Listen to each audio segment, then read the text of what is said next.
Assalamualaikum warahmatullahi wabarakatuh. Nama saya Rizky Putra Algifari dari kelas 2E.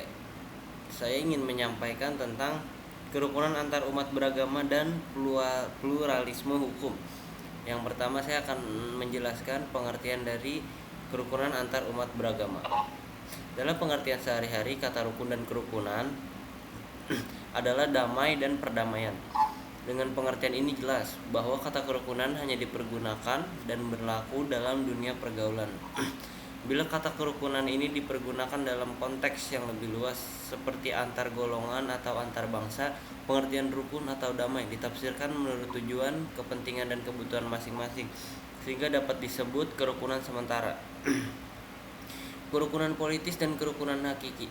Kerukunan sementara adalah kerukunan yang dituntut oleh situasi seperti menghadapi musuh bersama. Bila musuh telah selesai dihadapi, maka keadaan kembali sebagaimana sebelumnya. Kerukunan politisi sama dengan kerukunan sebenarnya karena ada sementara pihak yang merasa terdesak. Kerukunan politisi biasanya terjadi dalam peperangan dengan mengadakan gencatan senjata untuk mengulur waktu, sementara mencari kesempatan atau menyusun kekuatan. Sedangkan kerukunan hakiki adalah kerukunan yang didorong oleh kesadaran dan hasrat bersama demi kepentingan bersama. Jadi kerukunan hakiki adalah kerukunan murni, mempunyai nilai dan harga yang tinggi dan bebas dari segala pengaruh dan hipokrasi. Telah dikemukakan sebelumnya bahwa kata kerukunan hanya dipergunakan dan berlaku dalam dunia pergaulan. Kerukunan antar umat beragama bukan berarti merelativir agama-agama yang ada dan melebur kepada satu totalitas atau sinkretisme agama. Dengan menjadikan agama-agama yang ada itu sebagai mazhab dari agama totalitas itu, melainkan sebagai cara atau sarana untuk mempertemukan, mengatur hubungan luar antar orang yang tidak beragama, antar orang yang tidak seagama atau antar golongan umat beragama dalam kehidupan sosial kemasyarakatan. Kerukunan umat beragama adalah keadaan hubungan sesama umat beragama yang dilindasi toleransi, saling pengertian, saling menghormati, menghargai kesetaraan dalam pengalaman, ajaran agamanya, dan kerjasama dalam kehidupan bermasyarakat, berbangsa, dan bernegara. Di dalam Negara Kesatuan Republik Indonesia berdasarkan Pancasila dan Undang-Undang Dasar Negara Republik Indonesia tahun 1945 mencermati pengertian kerukunan umat beragama. Tampaknya peraturan bersama di atas mengingatkan kepada bangsa Indonesia bahwa kondisi ideal kerukunan umat beragama bukan hanya tercapainya suasana batin yang penuh toleransi antar umat beragama, tetapi yang lebih penting adalah bagaimana mereka bisa saling bekerja sama. Membangun kehidupan umat beragama yang harmonis bukan merupakan agenda yang ringan. Agenda ini harus dijalankan dengan hati-hati, mengingat agama sangat melibatkan aspek emosi umat, sehingga sebagian mereka lebih cenderung pada klaim kebenaran daripada mencari kebenaran. Meskipun sejumlah pedoman telah digulirkan, pada umumnya masih sering terjadi gesekan-gesekan di tingkat lapangan, terutama berkaitannya dengan penyiaran agama, pembangunan rumah ibadah, perkawinan berbeda agama, bantuan luar negeri, perayaan hari-hari besar, keagamaan, kegiatan aliran sempalan, penodaan agama, dan sebagainya. Pengertian agama atau religi dipandang sebagai wadah, lahiran, atau instansi yang mengatur pernyataan iman itu di forum terbuka masyarakat, dan yang manifestasinya dapat dilihat atau disaksikan dalam bentuk kaidah, doa-doa, dan lain sebagainya. Bahkan orang dapat menyaksikan sejumlah ungkapan lain sangat menarik tanpa adanya agama sebagai wadah yang mengatur membina keseluruhan kebudayaan religius akan sukar dibina dan diwariskan kepada angkatan umat beriman berikutnya. Salah satu fungsi agama ialah menumpuk persaudaraan umat manusia yang tercerai-berai. Kerukunan sebagai fakta hanya terdapat pada umat pemeluk agama yang sama. Kerukunan sendiri belum merupakan nilai terakhir, tapi baru merupakan suatu sarana yang harus ada sebagai condition sine qua non untuk mencapai tujuan lebih jauh, yaitu situasi aman dan damai. Situasi ini amat dibutuhkan semua pihak dalam masyarakat untuk meningkatkan penciptaan nilai-nilai spiritual dan material yang sama dibutuhkan untuk mencapai tingkat kehidupan yang lebih tinggi. Nah, selanjutnya saya akan menjelaskan tentang pluralisme. Apa itu pengertian pluralisme? Menurut Kamus Besar Bahasa Indonesia, pluralisme adalah keadaan masyarakat yang menjemuk, Istilah pluralisme atau paham kemajemukan mengacu sikap manusia terhadap pluralitas. Menurut Munzirin Yusuf, mendefinisikan pluralisme sebagai suatu pandangan atau paham yang memiliki prinsip bahwa keanekaragaman itu jangan menghalangi untuk bisa hidup berdampingan secara damai dalam satu masyarakat yang sama. Dalam kebanyakan, pluralisme sering didefinisikan secara sederhana sebagai sikap mengakui dan menerima kenyataan bahwa masyarakat itu bersifat majemuk. Definisi ini mendapat kritik dari Budi Munawar Rahman bahwa pluralisme seharusnya lebih mendasar, harus disertai dengan sikap tulus menerima kenyataan kemajemukan itu sebagai bernilai positif. Merupakan rahmat Tuhan kepada manusia karena akan memperkaya pertumbuhan budaya melalui interaksi dinamis dan pertukaran saling budaya yang beraneka ragam. Pluralisme merupakan suatu perangkat untuk mendorong pemerkaya budaya bangsa. Menurutnya, pluralisme tidak sekedar memahami dan mengatakan bahwa masyarakat kita adalah majemuk, beraneka ragam, terdiri dari berbagai suku dan agama yang justru hanya menggambarkan kesan fragmentasi. Pluralisme semestinya juga tidak dipahami hanya sebagai kebaikan negatif. Sebagai media menyingkirkan fanatisme, pluralisme selayaknya dipahami sebagai pengakuan sejati terhadap sebagai realitas kebinekaan dalam ikatan-ikatan kebudayaan demi keselamatan umat manusia itu sendiri. Sebagaimana yang dikatakan Alwi Shihab dalam Islam Inklusif, bahwa umat manusia beragama dihadapkan kepada serangkaian tantangan baru yang tidak terlalu berbeda dengan apa yang pernah dialami sebelumnya.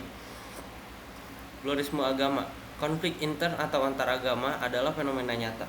Menurut Alwi Shihab, pengertian pluralisme dapat disimpulkan menjadi 3, yaitu yang pertama, pluralisme tidak semata menunjuk pada kenyataan tentang adanya kemajemukan. Namun yang dimaksud pluralisme adalah keterlibatan aktif terhadap kenyataan kemajemukan tersebut. Yang kedua, pluralisme harus dibedakan dengan kosmopolitanisme. Dalam hal ini, kosmopolitanisme menunjukkan suatu realitas di mana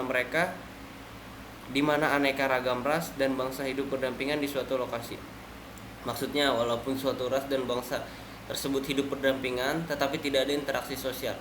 Yang ketiga, konsep pluralisme tidak dapat disamakan dengan relativisme. Paham relativisme menganggap semua agama itu sama. Lanjutnya, menurut Moh-Sofwan, pluralisme adalah upaya untuk membangun tidak hanya kesadaran normatif, teologis, tetapi juga kesadaran sosial, di mana kita hidup di tengah masyarakat yang plural dan dari segi agama, budaya, etnis, dan berbagai keragaman sosial lainnya. Karenanya, pluralisme bukanlah konsep teologis semata, melainkan juga konsep sosiologis. Dari beberapa definisi di atas dikatakan bahwa pluralisme merupakan suatu paham tentang kemajemukan yang mana terdapat beraneka ragam ras dan agama yang hidup berdampingan dalam suatu lokasi. Di sini pluralisme tidak hanya sekedar hidup berdampingan tanpa memperdulikan orang lain. Hal itu membutuhkan ikatan, kerjasama, dan kerja yang nyata. Ikatan komitmen yang paling dalam, perbedaan paling mendasar dalam menciptakan masyarakat secara bersama-sama menjadi unsur utama dari pluralisme. Nurholis Majid berpendapat bahwa sistem nilai plural adalah sebuah aturan Tuhan, sunatullah, yang tidak mungkin berubah, diubah, dilawan, dan diingkari. Barang siapa yang mengingkari hukum kemajemukan, maka akan timbul fenomena pergolakan yang tidak berkesudahan. Boleh dikatakan bahwa memahami pluralisme agama dan budaya merupakan bagian dari memahami agama.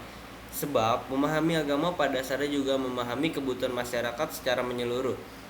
Dan jika agama dipahami secara integral dengan kondisi sosial kulturnya, pada saat itu pula akan tampak dengan sendirinya mana aspek budaya yang selaras dan misi agama dan mana yang tidak. Pluralisme secara singkat didefinisikan sebagai keadaan masyarakat yang majemuk, berkenan dengan sistem sosial dan politiknya. Dengan demikian dapat diartikan sebagai paham yang mentoleransi adanya keragaman pemikiran, peradaban, agama, dan budaya. Selanjutnya, kerukunan umat beragama adalah hubungan sesama umat beragama yang dilandasi dengan toleransi, saling pengertian, saling menghormati, saling menghargai dalam kesetaraan, pengamalan ajaran agamanya, dan kerjasama dalam kehidupan masyarakat dan bernegara. Kerukunan antar umat beragama dapat diwujudkan dengan yang pertama, saling tenggang rasa, saling menghargai, toleransi antar umat beragama. Yang kedua, tidak memaksakan seseorang untuk memeluk agama tertentu. Yang ketiga, umat beragama diberikan kebebasan beribadah sesuai dengan agama masing-masing. Yang keempat, masing-masing agama taat pada agamanya dan peraturan yang telah diciptakan oleh pemerintah. Jika ini sama-sama dipahami oleh setiap penganut agama, maka akan tercipta keamanan, ketertiban, kenyamanan, dan ketentraman di lingkungan masyarakat, bangsa, dan negara. Setiap warga negara dan instansi pemerintah wajib memelihara kerukunan umat beragama, baik pada tingkat daerah maupun tingkat pusat. Hal ini bertujuan untuk ketentraman dan ketertiban guna terwujudnya kerukunan umat beragama, mengkoordinasi kegiatan instansi vertikal, dan menumbuhkan kembangan keharmonisan saling pengertian, saling percaya di antara umat beragama. Untuk menjaga kerukunan antar umat beragama, yaitu kita juga membutuhkan sikap toleransi. Istilah toleransi berasal dari bahasa Inggris, yaitu tolerance, yang artinya sikap membiarkan, mengakui, dan menghormati keyakinan orang lain tanpa memerlukan persetujuan. Dengan kata lain, toleransi dapat diartikan sebagai sikap menenggang, membiarkan, membolehkan, baik berupa pendirian, kepercayaan, dan kelakuan yang dimiliki oleh seseorang atas yang lainnya. Toleransi tidak berarti seseorang harus mengorbankan kepercayaan dan keyakinan yang ia anut, tetapi toleransi tercermin pada sikap yang kuat terhadap kepercayaan diri sendiri. Bila dilihat dalam bahasa Arab, kata toleransi disamakan dengan kata tasamub, artinya saling mengizinkan dan saling memudahkan. Selanjutnya dalam bahasa Belanda, toleransi diistilahkan dengan tolerer, yang artinya membolehkan, membiarkan. Dengan pengertian membolehkan dan membiarkan, yang pada prinsipnya tidak perlu terjadi perselisihan antar agama. Bisa dilihat dalam kehidupan sehari-hari, antara toleransi dengan kerukunan tidak ada perbedaan. Namun jika telusuri bahwa toleransi merupakan sifat atau refleksi dari kerukunan, sedangkan kerukunan mempertemukan unsur-unsur yang berbeda. Toleransi dan kerukunan antar hidup sesama manusia di Indonesia sudah tumbuh dan berkembang dari dulu. Ini telah diwarisi oleh leluhur bangsa dari turun-temurun sampai sekarang. Namun zaman semakin maju dalam berbagai bidang dan tidak ketinggalan dalam bidang ilmu pengetahuan dan budaya yang telah diwarisi oleh leluhur bangsa Indonesia terhadap generasi-generasi. Membuat bangsa Indonesia tak bisa mengelak dari kemajuan teknologi informasi yang membawa berbagai arus budaya-budaya, kadangkala bertentangan dengan budaya yang ada pada bangsa Indonesia itu sendiri. Globalisasi telah membawa pengaruh terhadap sikap dan cara berpikir serta cara pandang masyarakat Indonesia, termasuk pengaruh dalam kerukunan antar umat beragama. Oleh karenanya, globalisasi tidak disikapi dengan cara negatif, tetapi bagaimana kita menyeleksi arus yang dibawa oleh globalisasi serta bersikap menjaga budaya yang telah diwarisi oleh nenek moyang bangsa Indonesia demi menciptakan rasa persatuan dan kesatuan.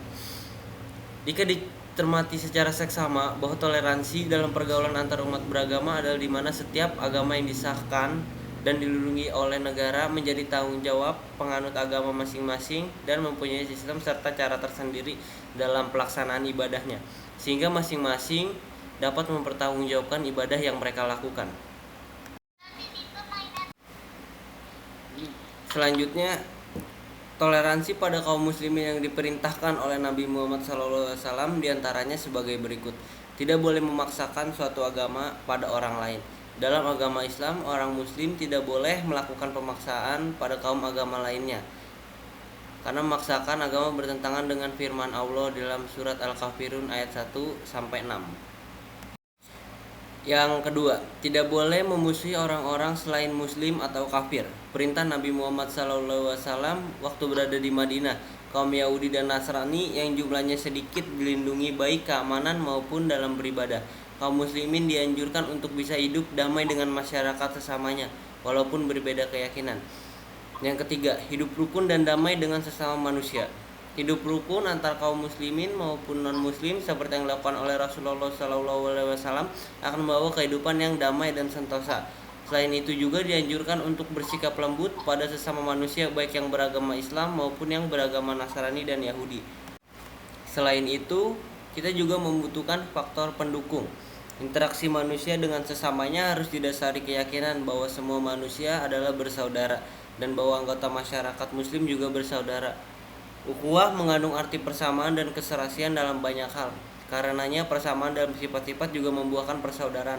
Faktor pendukung kerukunan antar umat beragama adalah persamaan. Semakin banyak persamaan, semakin kokoh pula persaudaraan. Persamaan dalam cita-cita dan rasa merupakan faktor yang sangat dominan menjadikan seseorang merasakan derita saudaranya. Keberadaan manusia sebagai makhluk sosial, perasaan tentang dan nyaman berada bersama jenisnya, dan dorongan kebutuhan ekonomi bersama juga menjadi faktor pendukung rasa persaudaraan itu. Islam menganjurkan untuk mencari titik singgung dan titik temu baik terhadap sesama muslim maupun non-muslim. Faktor pendukung adanya kerukunan antar umat beragama terdapat unsur-unsur yang harus ditekankan terhadap kehidupan. Antara lain, memberikan kebebasan atau kemerdekaan, mengakui hak setiap orang, menghormati keyakinan orang lain, saling mengerti. Nah, mungkin itu saja yang bisa saya sampaikan. Kurang lebihnya mohon maaf. Wabillahi taufiq wal hidayah. Wassalamualaikum warahmatullahi wabarakatuh.